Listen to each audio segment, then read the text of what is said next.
Brew Strong is brought to you by Blickman Engineering, home of the top-tier brewing stand. Visit them online at blickmanengineering.com.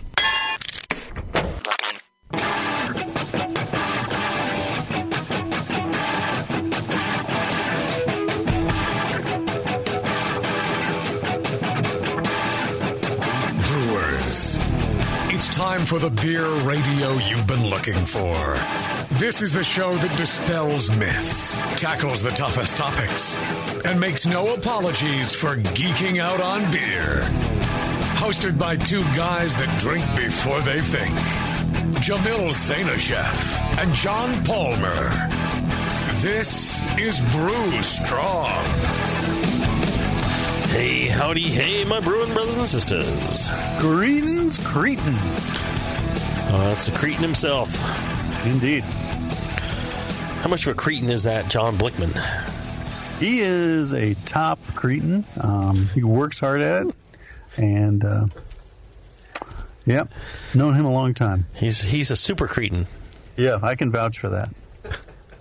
That's why his cape has a giant C on it. Yep.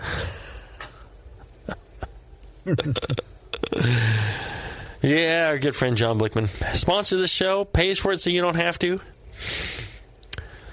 Website, blickmanengineering.com. Don't ask me how to spell that. There's a G in there. Email. Oh, yeah, email them. The real email? Oh, yeah, feedback at blickmanengineering.com.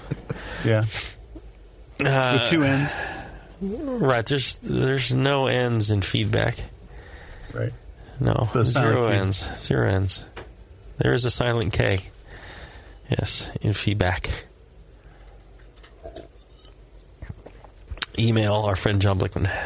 Tell them how much you enjoy their fine products and that they sponsor the show. Yep. Well, you'll be able to see him next month at the Homebrew Conference. And they're going to have, I'm sure, some blow your mind new widgets and crazy brew gear that just revolutionizes brewing. Oh, indeed they will. I mean, that's just how the dude rolls.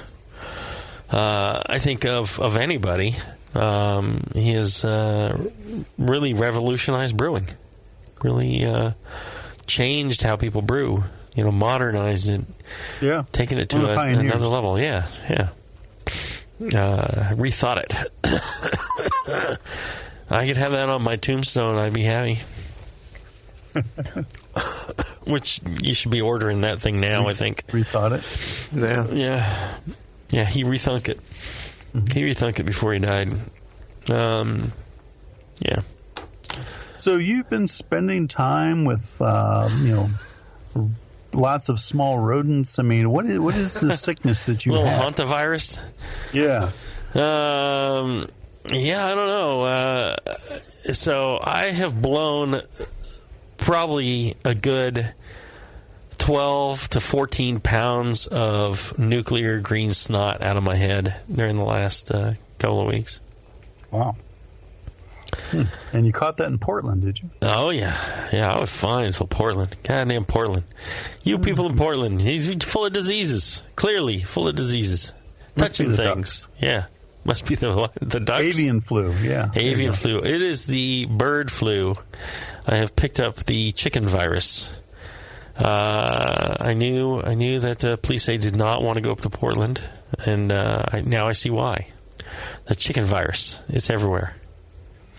I have the chicken virus. Well, there's the whole norovirus going on now. That makes you vomit and poop for 3 days. So no norovirus.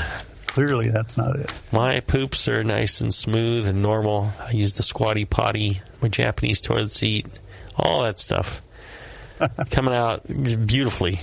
Good amount of fiber in my diet. Smooth, I'm telling you, smooth. Smooth and regular. Absolutely. So that's not the problem.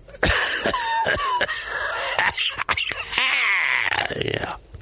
It's that 5 cigar a day habit? It's like a death rattle, man. Yeah, it is. No, I was really sick. That's why we couldn't do shows last week. I'm like, oh, yeah, I'm a week into it. I should be fine in another week. So, a little like 2.5 weeks after catching this thing, I'm still sick. I'm getting better. My fever is not so bad. Yeah. Mm-hmm. What were we talking about? Where are we going? Well, I think we're going to answer some more questions. We're going to answer questions. All right. Yeah. All right. We're going to answer questions. That sounds good. Do you have questions? I have questions. Okay. I've got the questions. All right. You guys have the answers. Cool. All right. This is a Q&A on raw wheat. Uh-huh. Okay. All right.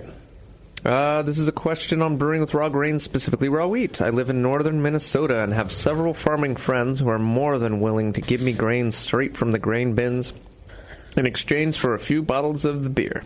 Last year I had received some raw, unmalted wheat from a good friend's farm and have brewed 3 batches of a wheat beer similar to Blue Moon. Each batch gets better and better as I continue to do further research and learn from the previous batch. But I was just curious if you had any tips or tricks to get even better results. From how to overcome the difficulty of milling the grains, to getting decent extract from the grain during mash, multi-step mashing, etc. Add enzymes. To what to expect from the flavor in the end compared to the malted product. Thanks again. Almost all your flavor comes from the malting process. There's not a whole lot of flavor from unmalted grains. So, if you want more extract or more efficient process, you can add in enzymes. There's enzymes that'll chew that stuff up for you. As for milling, just get a better mill. Mm-hmm. Yeah, it's an ironic question. I mean, because it points up all the reasons that man started malting in the first place to overcome all these difficulties. Raw barley, like raw wheat, is just, rock hard. But after it's malted, now it's, friable, it's crushable. Getting better extract. Again, the malting process unlocks the endosperm where the starches are, makes those starches more accessible to enzymes. You get better conversion, better extraction. And as you say, the flavor that we look for in beer, a lot of that comes from the malting process. The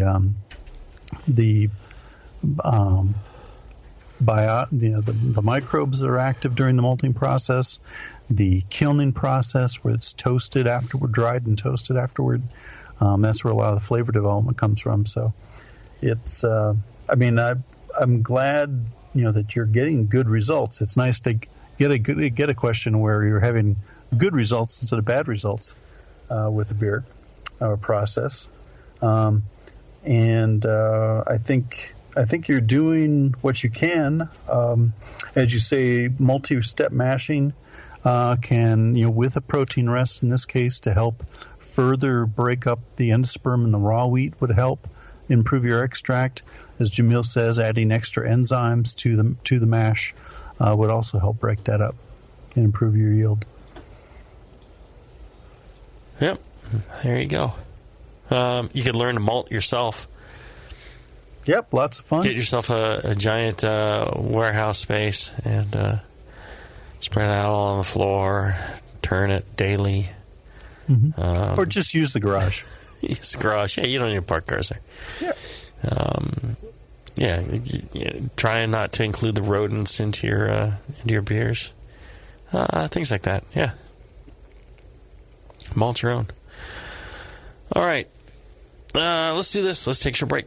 And when we come back, we'll have more of your questions right after this. Are you looking for a simple brewing system that's great for all grain brewing, but everything on the market seems to be full of compromises? Blickman Engineering has the answer. The Blickman Brew Easy All Grain Brewing System. The Brew Easy is a complete system with easy upgrades and a beautiful compact design, perfect for any size brewing location. At its core, the Brew Easy is built on 2 gorgeous Blickman Boilermaker brew kettles, a high-temperature March pump, and either a top-tier gas burner or the new Boil Coil electric heater. The Brew Easy Easy adapter lid allows the pots to stack on top of each other, forming an efficient, strong, and compact brewing setup that comes in 5, 10, and 20-gallon batch sizes. Upgrade your Brew Easy system with full automated control by adding a Blickman Tower of Power temp controller, and make moving around easy with the Blickman Kettle Cart. The Brew Easy is modular. If you already own a Boilermaker kettle, you can build your Brew Easy by purchasing just the modules you need. The new Brew Easy all-grain brewing system. See it today at BlickmanEngineering.com and brew with Blickman quality on your new Brew Easy.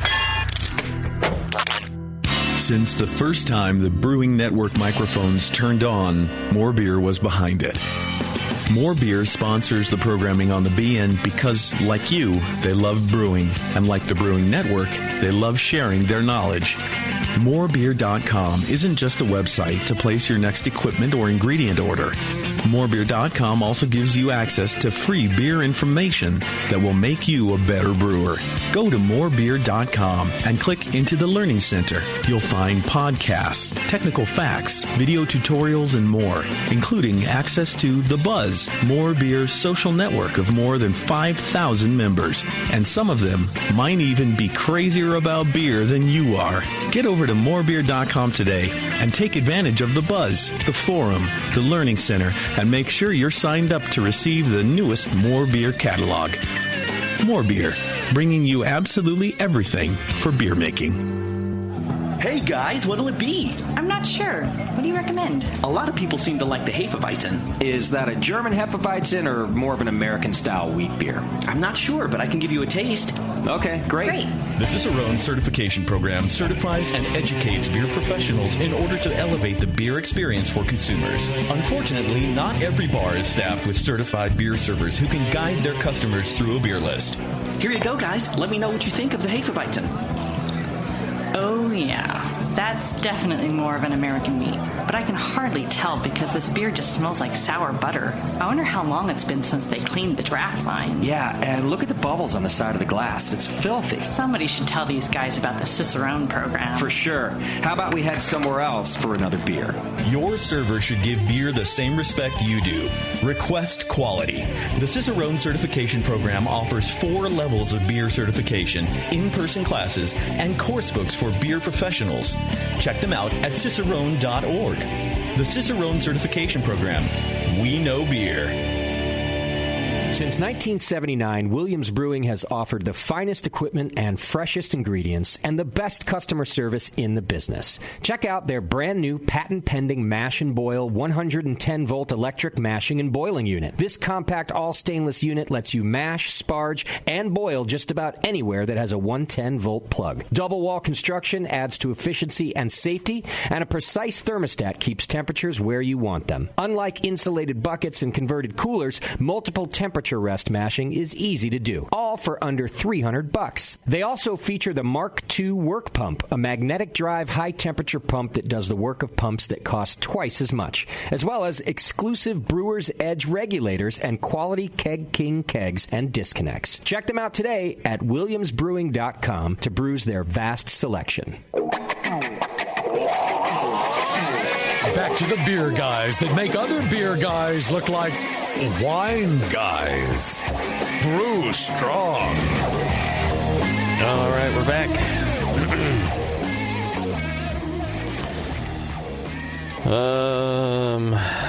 Great fermentations. Hey, how about those folks at Great Fermentations? They are. Are they great folks at Great Fermentations? I'm going to go visit them in Indiana in June after the conference. I'm going to swing by there and say hi, say howdy. They are definitely great people there. Yeah, and like the great people they are, great customer service, quick shipping. Most of the things that they have, it ships the same day, and they're giving away tons of stuff. You have a chance to win 15 years worth of brewing ingredients and a Blickman Brew Easy all-grain brewing system. Huh? How about that? 15 years worth of your brewing. Right there, including the equipment. Porno Steve, have you signed up for this? No. I should. Too much effort? Too much effort to get $10,000 worth of free stuff? Stupid if you haven't signed up. Right, I know. You youngins these days. Yeah. In my day, sick or not, I showed up for work. They're going to announce it. I always show up for work. Saturday, June 17th. Yeah, well, in a ticket booth, there's not a whole lot you can do. So. That's right. And also, they're giving away random prizes, random giveaways. They're doing random drawings for prizes. They're not random prizes. They are They're drawings for random drawings for great prizes. At a given time for great prizes every 2 weeks leading up to the close of the competition. So, stuff like conical fermenters, temperature controllers, Riptide brew pump from Blickman. Lots of great stuff. So check it out. Greatfermentations.com/giveaway. And I'll see you there in June. I think it's June 24th. I'm going to be there. My birthday's June 26th. So you can come and say happy birthday. I'll do that. There you go. All right. Next question. All right. This one's about the last third of fermentation. A number of times I've heard Jamil recommend increasing the temperature during fermentation in order to keep the yeast active, especially during the last third of fermentation. Uh-huh. How do you determine when fermentation is 2/3 complete? I know there's a great deal of subjectivity involved, but I'm hoping for the best objective, measurable guidelines you can offer. For example, if I'm fermenting a 1.080 wort that I expect to reach a final gravity of 1.014, does the last third of fermentation start at around 1.036, which is 44 points into the expected total of 66? Thanks. Well, yes and no. I think you could do it that way, but I think the answer is no. That is not going to be where you get the slowdown. Really, the reason I recommend this is we're talking more like the growth and acceleration phase. That's the first third. There's the phase in the middle where it's just ripping along, right? That's the second third. Kind of plateaus. Yeah. And then the last third is where it starts to trend down and slow down. This is going to happen probably later than the given example. It'll probably be further down in the points. So 10, 20, say. Yeah, maybe. I mean, it's hard to say on a given beer, certain pitch of yeast, nutrients, oxygen, so many, temperature, so many different things. Yeast strain play a big role in this. So what I am trying to encourage people to do is pay attention to the fermentation, and you'll see, initially you'll see fermentation pick up, and then you'll be, oh yeah, it's ripping. Oh wow, yeah. And you look at it every day, and then one day you're like, hey, it's not ripping like it was. It's starting to slow down. And that's the third. That's the third where you raise the temperature. Does that make sense? So those, yes. It's like 3 phases. During the third phase, that's when you want to do it. And I call that the last third. But it's not the last third of gravity points. It's going to be much further along in gravity points. It may be like the last 8th or something, or the last. It might be hard to 6th. Mathematically get an actual number. Right. And so I think people are overthinking. It's like in mash temperature. Just get in there, somewhere in the saccharification range. That's fine. You're going to be fine with it. Don't worry about it.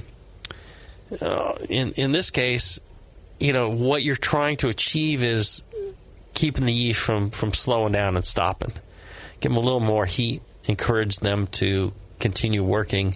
Keep them active so that they finish up the latter processes that tend to take a longer time. Diacetyl reduction, acetaldehyde, things like that. There you go. That makes sense, John? It does indeed. I can barely understand what I'm saying at this point. Well, you're coming through loud and clear. All righty. Yeah. Okay. Facial expressions could be worked on, but voice is fine. We got one last question. All right. It may be my last question. What's the last question there, Porno Stevie? Hello, Royal Asshats at the highest order. Uh-huh. Suppose I were brewing a pale ale with 100% RO water and 100% 2-row with the pH adjusted using acidulated malt to 5.2. Is there any reason to add salts to the mash tun, or should I reserve salt additions for the boil kettle? Thank you for all you do. Right. I don't think that would work out. Yeah, I would say you need to add salts to the mash tun as well. RO water, you don't have... I mean, the malt has ions that will dissolve in, but it's good for the water to have calcium and other ions as well. Help things get started. Provide enzyme cofactors that are needed, stuff like that. Yeah, the only time I think you could get away with brewing with RO or distilled water by itself would be maybe with extract. Right. Other than that, no. You have to have those minerals in there. And even just for fermentation's sake.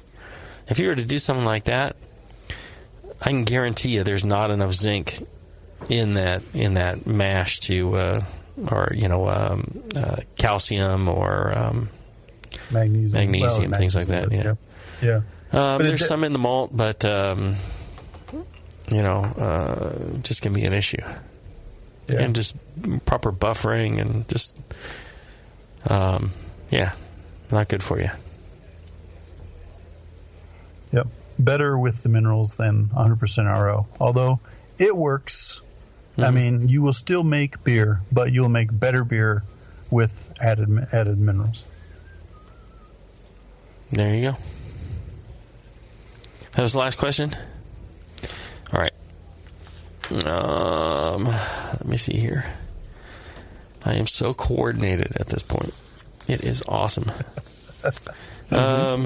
Smooth like the inside of a catalyst fermenter. That's how smooth I am. The catalyst fermenter is from the folks at Craft Brew. They have come up with a plastic that is over 90% more scratch resistant than other plastics used in conical fermenters and 71% less oxygen permeable. They created a low profile stand that makes it easy and lightweight to put on the counter, put in your fridge. It's not some giant gangly thing. It's compact. Allows you to move it around. And cleaning's a breeze because the whole entire top snaps off. You're not trying to jam your hand through some tiny little hole in the top. The whole lid comes off. You easily reach in there and properly clean all those little crusties off of there.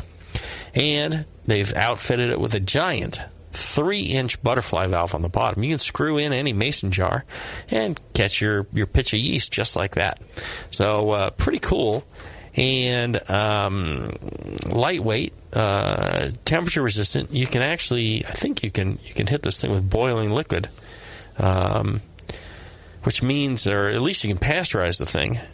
So even if you were to somehow get a scratch in this thing, no problem. The heat will kill it. So check them out, craftbrew.com for their catalyst fermenter. Really cool product. I think a nice innovation. All right, let's take a short break. When we come back, we will be discussing temperature versus pitching rate. Is that it, John? Yeah. All right. My short-term memory isn't completely shot. That's right. We'll be back right after this. If you work in retail sales, the restaurant industry, or are a new craft beer enthusiast, or you know someone who is, you have got to check out Beer 101. Beer 101 is an online course created for anyone wanting a quick introduction to the vast world of craft beer. Beer 101 covers the history of beer, brewing ingredients and processes, vital stats like ABV, SRM, IBU, and gravity, styles, tasting, glassware, and pairing beer with food. The Beer 101 course is offered by the Brewers Association at craftbeer.com. Also home to the truly awesome Beer Style Finder, a visual guide to every beer style. Quickly play with color, bitterness, and alcohol content to interactively explore the entire world of beer styles with a gorgeously designed interface to your favorite beverage. The new Beer 101 course and new Beer Style Finder are only available at craftbeer.com. Craftbeer.com, celebrating the best of American beer. Hey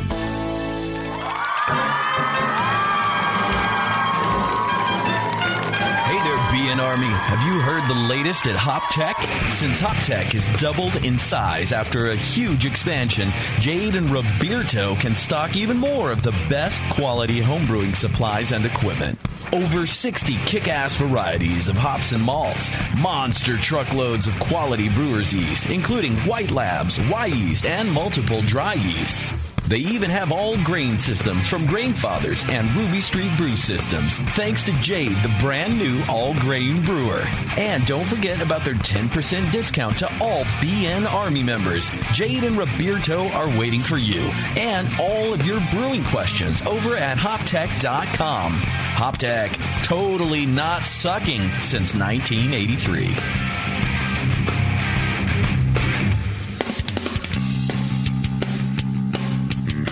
Hey, my brewing brothers and sisters. This is Jamil Zainashev, and I want to tell you about Heretic Evil Twin.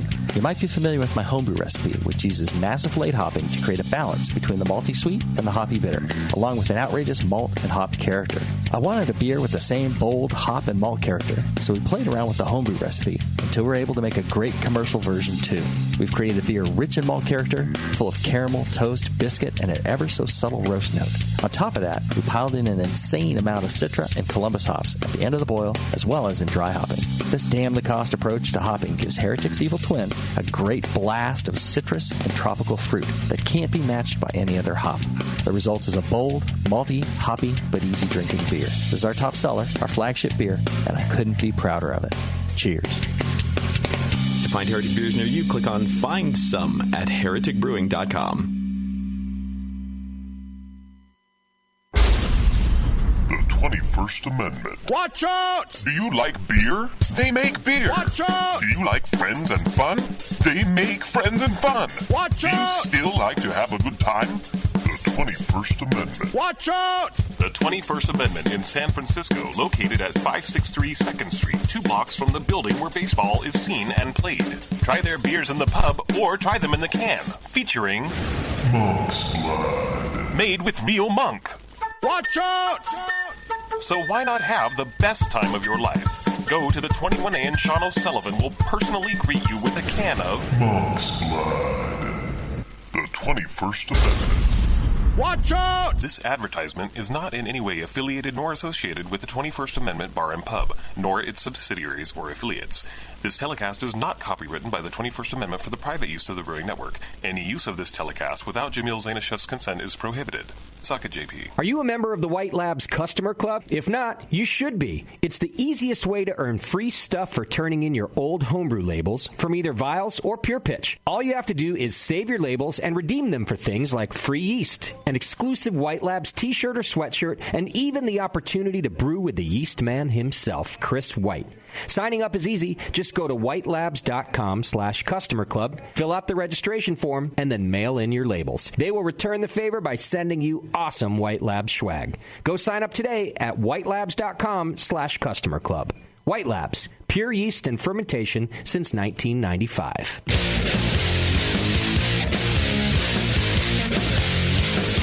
Back to the two guys that know how to turn beer into beer.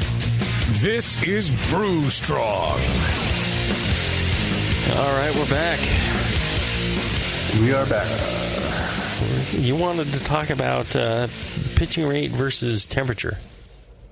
Yeah. And the reason that I wanted to talk about this was that over the last couple months on Brewlosophy, brewlosophy.com, if you're familiar with that, they have done a number of side-by-side experiments where they have brewed the same beer and the same yeast, fermenting the same wort, in other words, split wort, at different temperatures, and conducted their triangle tests.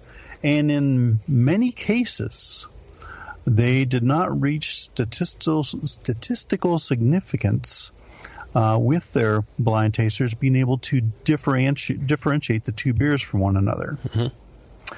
And this is interesting because you and I are brewers of much experience, and I think we would agree that fermentation temperature control is a critical factor in a good fermentation. Pitching rate is certainly another. In how to brew, I kind of ranked them, and I put fermentation temperature control higher than pitching rate. What is your feeling on this experience and so on? Well, I mean, everything's interrelated, and I think the problem I see a lot of times in homebrewing is people will glom on to some bit of information and exclaim that, and then they start to worry that, like mash temperature. It's like, oh my God, will you people just let go of mash temperature, for God's sakes? People are like, it was supposed to be 152. It came in at 153. I've ruined the whole batch. It's going to be horrible. Oh my God. And it's like, just let it go. It's fine. That's good. That's perfect. Don't worry. Yeah. Beer is made. A few degrees off, you're not going to notice a difference. Same thing in fermentation. We're not talking about if fermentation has to, and there's people who are like, I want to control it to, 0.01 of a degree and keep that temperature exactly the same. It's like, 1 degree is fine. A couple of degrees is fine. What you're trying to do is avoid getting your fermentation hot at the beginning because your environmental area is hot, and then it crashing afterwards because there's no longer the heat of fermentation being created. That ends up crap beer because you're not attenuating fully. You don't clean up things like, diacetyl, acetaldehyde, all that stuff. You end up with a bad beer. What you want is to keep your temperature steady because otherwise you're going to end up with that kind of variation. And that's the thing about temperature control. It doesn't mean it has to be, a half a degree. How much temperature difference were they doing? Well, in some cases it was smaller, but they had a couple where they went, the difference between like 65 and 85, if I remember correctly. Yeah, 65 and 85, you should be able to taste the difference in that. And it depends a lot on the yeast. Certain yeast will produce, more of a difference given a temperature range like that. But 65, 85, I can guarantee you the compounds that are produced in that beer are substantially different. The levels of certain compounds. White Labs, I know, did some testing of things like even California ale yeast and the amount of acetaldehyde that was produced versus temperature, and it's huge. There definitely makes a difference. Now, I don't know what kind of tasters they got. I don't know what kind of beer it was, if they were masking it with a lot of hop additions and things. A lot of times people can't taste these compounds and don't really know what they're tasting. So that could be part of it. Hard to say. But yeah, 65, 85, you should be able to taste the difference. 65, 67, 65, 68, it starts getting questionable. But a few degrees can change the amount of attenuation. It can change a lot of little things. Yeah. I think broadly that agrees with their findings. Like I said, they had some where there were smaller differences, and it's probably good to point out that, as you mentioned, we're dealing with a group of individuals, varying size, different groups of individuals who may or may not be trained beer tasters, BJCP judges. Certainly, even within BJCP certified national judges, that people have different sensitivities to different compounds. A number of times people go, "Oh, this is full of diacetyl." I'm like, no, I don't really taste it. I'm not that sensitive to it. unless I look for it, and then, because I don't mind it like English beers. Right. But I just had some. I'm like, look, let's get it tested. Yeah. Sure enough, extremely low levels. Yeah. In the most recent experiment they did, they compared a steady fermentation temperature of 65, or maybe it was 70, with one that had been varied considerably between 65 and 85. Like every 12 hours, they would heat it and then cool it, heat it and cool it. I don't know. I think they just missed statistical significance with that one. I guess 10 versus 11 hours, people. I don't know. See, what happens, and that's kind of unrealistic. And, are they measuring the actual beer, and how are they changing the temperature of the beer by 20 degrees? Are they changing the room temperature 20 degrees? I believe it was with active control, How are they heating it up 20 degrees? Yeah. How are they cooling it back down 20 degrees? That sounds suspicious to me. If it's room temperature, then that doesn't mean anything. But the tendency in fermentation, in uncontrolled fermentation, is that the temperature rises at the beginning. First off, people don't chill their wort enough, and they start out warm. And then they pitch this yeast in there, and it gets up into the 80s or whatever, and it's sitting up there because the yeast is active. And then they're just like, oh, yeah, I put it in my 65-degree room because that's, the temperature I want to ferment at. And then the yeast activity starts to fall off, and then it just plummets because there's no more heat being generated. And then you've stopped fermentation early. And then with lots of byproducts. Right. Byproducts and not as attenuated as well. Right. I don't know. I'd have to look at it to see.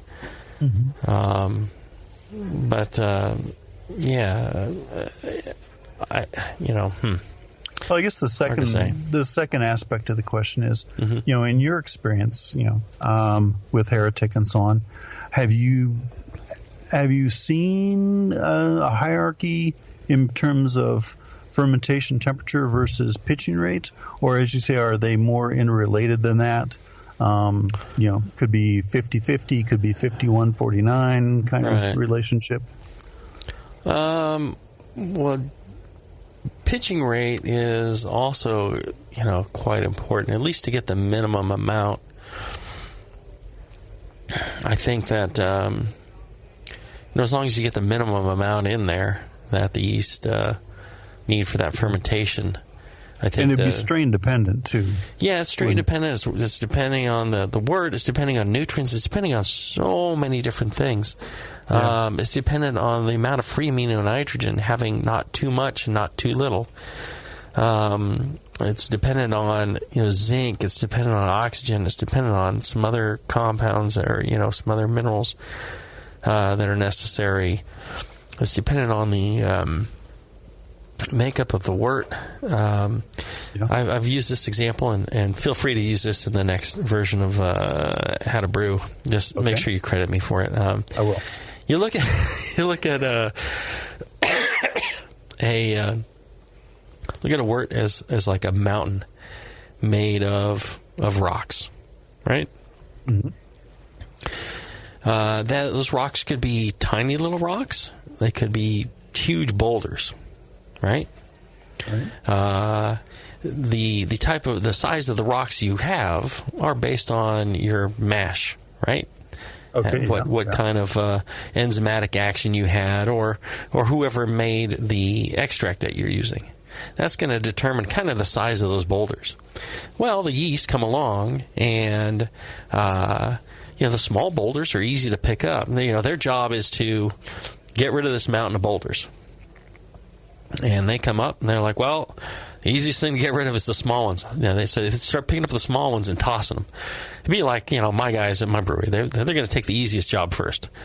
And, they'll toss all those little tiny boulders and rocks and get those out of the way first. And then they're going to move on to the next size, biggest boulders, right? Right. See, isn't this sounding pretty good? Pretty good analogy? It does, yes. And then, so they start working on some of those bigger boulders and taking those away. eventually there are some boulders they just can't move. They're not strong enough. And so those are kind of your residual sugars left behind in the wort. The yeast just can't handle them. Certain yeast can handle different ones or a little bit better, and that's why the makeup of the mountain is important. All right, so now how many yeast you've applied to clear this mountain? When you put more, and there can be some rocks that are lost in between these big rocks as well. They're not going to get they've got a certain amount of work hours in the day, and when quitting time comes, the yeast are going to quit. Yeah. If you make the conditions really nice for them, maybe they work a little longer for you. If you make the conditions hard, maybe they quit early. They get too cold all of a sudden. They're just like, no, I'm quitting. They put their jackets on, they go home, and you haven't cleaned up as much as you thought. But if you have more yeast, then each yeast needs to pick up fewer of the boulders, of the rocks, and so it goes quicker. They're able to get more of them. They'll pick up some of the little fine stuff that they would have left behind and said, "Oh, those don't matter." They'll start sweeping up the dust too, because there's more of them. There's one to push the broom, right? So that would be providing more. If you provided less, it's going to take them longer to clear this mountain of boulders, and they may not be able to get it all done, because there's not enough of them to lift some of these heavier boulders. So that's another possibility. Now, turning up the heat is like, you've got your number of yeast, your number of employees, and then you're putting the whip to them. And you're saying, work faster, and you're beating them, right? And you could beat them when they've got a lot of them there. You can beat them when there's very few of them there. The more you turn up the heat, the more you're beating on them and making them work harder, the more they're going to sweat. They're going to sweat out these compounds that are going to affect the flavor of your beer. So, that's another aspect to look at. Now, let's see, where else did I go with this analogy? Now, there's the other way of turning up the heat is, you go with, fewer yeast, and you keep the temperature the same, and you go with lesser and lesser yeast, and you're just begging them to kind of do the job. They're going to sweat more too. They're going to, they're trying to do what you want. And they're going to sweat more, but there's fewer of them. Again, they're not going to get the thing done. But I think there's something to this analogy that really kind of explains the whole looking at wort and yeast and the interaction. The nutrients that you give yeast, make sure you got enough zinc. I'll tell you, if you have fermentations that slow down or are sluggish at the end, it's almost always a lack of zinc. And it's very common in homebrewing to lack zinc. What zinc addition do you recommend? We're using zinc monohydrate. The BSG sells heptahydrate from Murphy's. Okay. You need to use a little bit more because it's got more water in it. Okay. But it's a microscopic amount. In a 30-barrel batch, we're throwing in like 5 or 6 grams of monohydrate. Right. Making sure you have enough zinc, make sure the nutrients, those are kind of like the meals that you're giving your employees, right? So they're there, they're working, and if you start them off with a good breakfast, oxygen, proper nutrients, then they're gonna work better for you. They're gonna be able to last longer throughout the day and work longer throughout the day.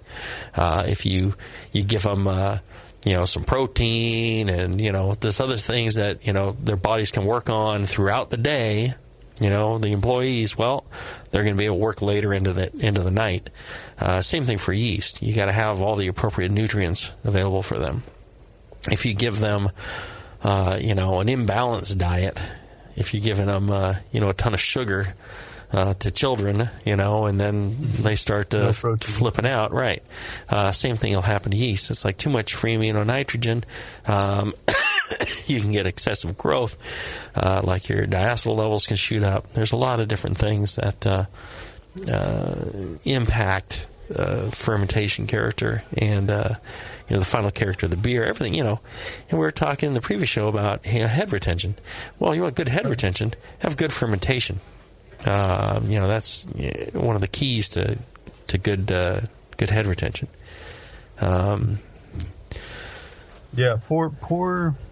Poor fermentation would result in imbalanced lipids. Mm-hmm. And the yeast wouldn't take them up, and lipids are very bad for head retention. Kind of breaks the bubbles. But getting back to temperature, so a common thing I will get from people is like, well, all right, so I don't have enough yeast. Can I just up the temperature? And it doesn't quite work that way. Like I said, different beer. Yeah. I don't think you can swap one for the other. I don't think there is any real way to overcome a lack of yeast. Now, people are like, well, it ferments fine. It's like, well, did it ferment? Yes. Was that the best ferment you could have? Is that the best beer you could make? No, it wasn't. And I think a lot of times people are unconvinced at this point because they think their beer's fine and they haven't tried it with, an appropriate healthy pitch of yeast. I think the people who do, they're kind of surprised. Same thing with temperature control. They're kind of surprised at how good it is. And they stick with it. And those are the ones who end up winning all these competitions and things. Right. That makes sense. Yeah. I don't know. I think it sounds like really fermentation, temperature control, and pitching rate. You can't say one's more important than the other. They're equally important. They're equally, and yeast nutrition is another aspect that is equally important for a good, strong fermentation. Right. Yeah. When I was in Malmo at the Craft Brewers Conference there, which will be on in March again this year. Everyone who lives in Europe should be going to this darn thing. Everyone that brews beer in Europe should be going. It's not very far. It's not very expensive. It's a fantastic conference. And if you're not going, and they do it all in English, if you're not going, you're missing out. I'm shocked. I see a lot of Swedish people there, and they are very passionate about quality beer. Do you people in the rest of the countries around there not care? I don't know. I think you're missing out on an awesome time. Really well done. But this last year was about fermentation and yeast. So they had a guy from VLB, they had trolls from White Labs, and they had myself as speakers. And we just went over every last aspect of fermentation, how to improve your fermentations and your process for a full day. And I guarantee you people got their money's worth. If they didn't, then they were sleeping during when we were all talking. It was really, I was impressed with that, the content of that. What else I think is impressive is the AHA Homebrew Conference. There's a lot of good information in that. Yeah. They're going to have over 80 speakers this year. 80 speakers. Heavyweights, I hear. I think they called us all fat. I don't know. Well, I'm not speaking per se, so. Oh, okay. Well, neither am I, so there you go. But I will be doing book signings every day. Same here. Same here. I'm signing books. I'm drinking. I'm just taking it easy. I got to go to Chicago after that, and I got to go to Indianapolis after that. But I'm just so glad my good friend Peter is coming over from Australia. We're going to head out there. And we're not going to drive the RV this time, though. No tornadoes this time. Definitely not. All right. If you are not an AHA member, you need to sign up. Homebrewers Conference, June, I'm going to say 14th through the 17th. Yes. is an awesome time. You should be there. You should be an AHA member. Look out for homebrewers and homebrewers' rights. So make sure you sign up. Get the great Zymergy magazine, all the other benefits, the Brew Guru app, all that stuff, rallies. If you can't make the membership pay for itself, then you're not trying. You don't go out of the house and you don't buy food and beer. But if you do, you'll make it. If you go to one of the rallies, that generally pays for the membership right there. I know ours at Heretic does, so there you go. All right, let's take a short break. When we come back, we'll wrap up with whatever we were talking about. We'll wrap it up right after this break. Brewing great beer is a process of continuous learning, and the best books on every aspect of brewing can be found at Brewers Publications, with more than 50 awesome titles like Modern Homebrew Recipes by Gordon Strong, Designing Great Beers, the Ultimate Guide to Brewing Classic Beer Styles by Ray Daniels, American Sour Beers, Innovative Techniques for Mixed Fermentations by Michael Tonsmeyer, For the Love of Hops, The Practical Guide to Aroma, Bitterness, and the Culture of Hops by Stan Hieronymus, and Radical Brewing, Recipes, Tales, and World-Altering Meditations in a Glass by Randy Mosher, plus many, many more. These are the books and the authors with the knowledge to push your brewing farther than you thought possible. And you'll find them all at fine homebrew and book retailers everywhere. And visit the website at brewerspublications.com. Brewers Publications, all the best on beer and brewing. Your support of the Brewing Network means everything to us. We couldn't produce shows without you. And we love giving you something extra for that support, like Brew Your Own magazine. You already know it's a great brewing magazine full of recipes, equipment how-tos, discussions of beer styles, and brewing techniques. Whether you're new to brewing and just starting out or you're an old pro, you'll always learn something from the articles in Brew Your Own. Plus, there are amazing special issues like plans for building a Brutus 10 system, 250 classic clone recipes, and the Homebrewer's Answer Book. Brew Your Own magazine and BYO.com are awesome resources for any brewer, whether for yourself or as a gift. When you subscribe or resubscribe from the Brewing Network homepage, you directly support programs like this. Get a great magazine and support the Brewing Network. Subscribe to Brew Your Own right from thebrewingnetwork.com.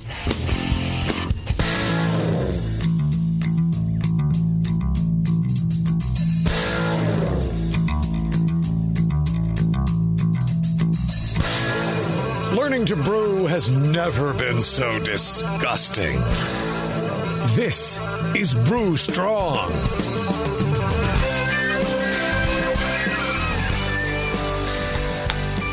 All right, John. I tell you what somebody needs to come up with is like a brew lab for like, yeast nutrients and pitching rates and things like that. Oh, yeah, that'd be good. Because that Brew Lab kit, we got the professional version at Heretic, but it's essentially the same ingredients in a smaller size kit, and it's fantastic. We're able to check our water. We don't have to wait a week for results. We get the results right there. That morning, you can have your results before you start your brew day. If your water varies, which in most municipalities it certainly does, especially throughout the year, you can check your water right before you brew and know what's in there. If you're one of those people that uses mineral salts to adjust your water, boom, right there. And even if you're starting with distilled or RO water and you're using mineral salts to adjust your water, you can check your results and see that, yes, indeed, everything is turning out the way you're expecting it to. And the per-test cost is far lower than sending it off to a lab. So I highly recommend it. Yeah. It's cheap and well worth it. For all the that people do for to try and make great beer. It's just one of those simple things that you wouldn't try and make beer without a hydrometer. Right. I think it's a useful tool. I highly recommend it. And you get that from Lamont.com or from some of your better homebrew shops. We'll have that as well. All right, the Brew Lab. The Brew Lab from Lamont. And they've got like a BrewLab Plus that even includes a really nice pH meter. pH meter my guys love. All right. So let's wrap up our thoughts on this subject of temperature, pitching rate, nutrients. Fermentation in general, yeah. So even though people's experience varies, I think it's safe to say that fermentation temperature is important to the outcome of the beer. Pitching rate is also an important factor, and as well as wort nutrition or yeast, the nutrients in the wort that the yeast will partake of. Right. All very important factors for producing a consistent beer. Depending on yeast strain, depending on lots of factors going on at any one time in a particular brew, temperature variation may have a greater or lesser effect on the outcome of the beer, batch to batch. But I think it's the thing to keep in mind is that these are your control points, for consistency in brewing and control in brewing. So, maybe I guess I should say maybe, but fortunately, the brewing process is a pretty robust process. Very forgiving. Yeah. But especially as you get to the pro level, like Jamil, where you want to produce a consistent beer year round. This batch tastes like the next batch, tastes like the last batch. Understanding how these controls work for you is critically important. Well, and I would say that having more yeast present and having proper nutrition present may overcome some of the effects of a higher fermentation temperature. Yeah. And because you get better maturation that way. Yeah, may overcome the effects of a lower fermentation temperature as well.